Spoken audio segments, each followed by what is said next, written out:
Hello, welcome to my trivia challenge. I think I have 9 questions here, and if you can get all 9 questions right without having to look them up, you win.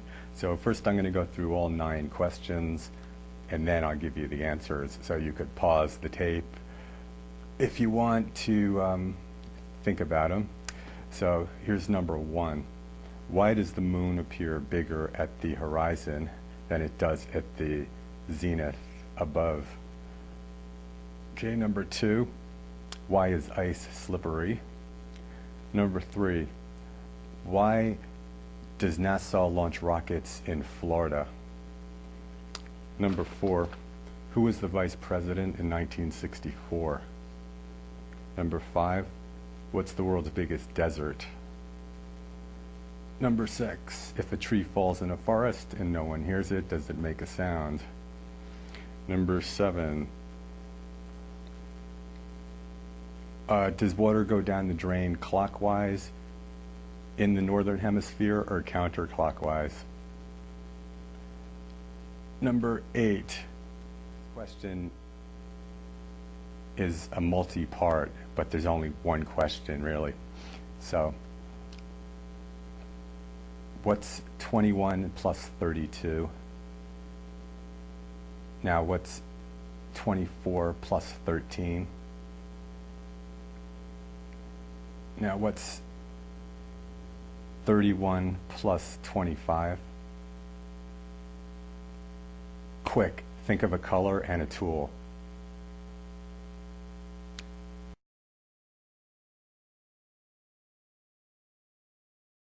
So the question is, how did I know that? Now, for the answers. Number 1, the question was, why is the moon bigger at the horizon than it is overhead at the zenith? You may have answered that the atmosphere somehow reflects the moon or magnifies the moon to make it look bigger, but the real answer is the moon objectively has nothing to do with it. It's completely in your mind. It basically has to do with an optical illusion effect, which is a combination of perceived angle, perceived distance, and perceived length. And it's kind of a complicated illusion effect, but that's the simple answer. The moon has nothing to do with it. It's all in your mind. Okay, number 2. Why is ice slippery?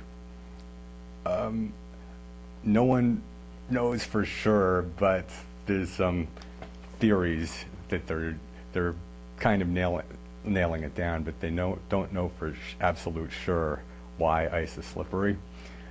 Basically, the simple answer is ice has some unusual properties. It's less dense than water.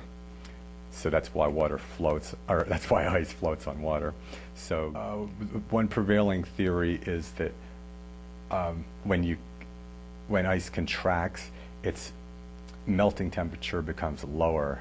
In other words, it turns to water at a lower temperature when you push down. So like an ice skate hitting the ice will lower the temperature and cause a water surface. That's not correct because the effect is so small. It will only be like one, like say an ice skater on the ice would only lower the melting temperature to like 0.03 degrees less than it would be. So that's really insignificant. Physicists lean toward at the moment is that ice, when there's nothing above it, the surface of ice is a very thin layer of water because there's nothing to hold the ice down, hold the molecules down. So the surface of ice is a very thin layer of water, which is why when you put 2 ice cubes together, they attach to each other. So that's the prevailing theory. If you want to know more, you'll have to look it up. Number 3, why does NASA launch rockets from Florida?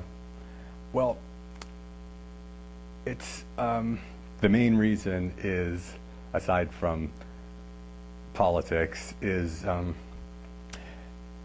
when you launch near the equator,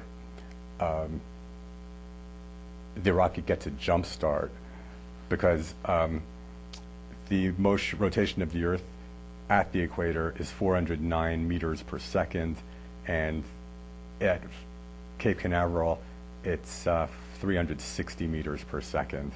So, and if they launch to the east, the direction of the rotation, they get that much more of a jump start. So every country does that, launch near the equator, except for Israel. For, since they're not allowed to launch east, they have to launch west, and they lose that advantage. But anyway, next question: Who was the vice president in 1964? There was none. Johnson became president after the Kennedy assassination, November 22nd, 63. Then he did not appoint a vice president. He appointed Humphrey to become vice president after the next election. He was sworn in January 20th, 1965. So the whole year of 64, there was no vice president. If anything had happened to Johnson, it would have gone to the Speaker of the House. Number 5, what's the world's biggest desert? Antarctica is the answer. It's much bigger than the Sahara. The Sahara is the world's biggest hot desert. Antarctica is the world's biggest desert. Okay, number 6. What's the tree falls in a forest and no one hears it? Does it make a sound? The answer is, it could be argued either way, but I would say the answer is no, because sound is a quality that humans or animals perceive.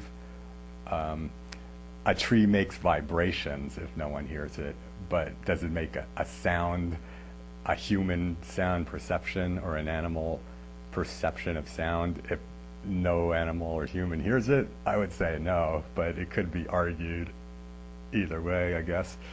The next one is number 7, the red hammer. Why does that work? Well, it works because it basically has to do with Wittgenstein and his linguistic theories, which I haven't studied, but the basics are, it's a paradigmatic. The paradigmatic color for most people is red. The paradigmatic tool is hammer for most people. And that's, if you want more information, you can look it up. Which way does water go down the drain in the northern hemisphere, clockwise or counterclockwise? The answer is it could be either way. It doesn't really matter whether you're in the northern or southern hemisphere as far as how water goes down the drain. That's the explanation is supposed to be. It's the Coriolis effect of the Earth's rotation, and that's why hurricanes turn right or clockwise in the northern hemisphere, counterclockwise in the southern. But it's such a weak effect, it would not affect drains at all. So it's a matter of what the shape of the drain is, how the water is put in. That's why it goes clockwise or counterclockwise down a drain, not what hemisphere it's in. Okay, all right. So let me know how many you got right.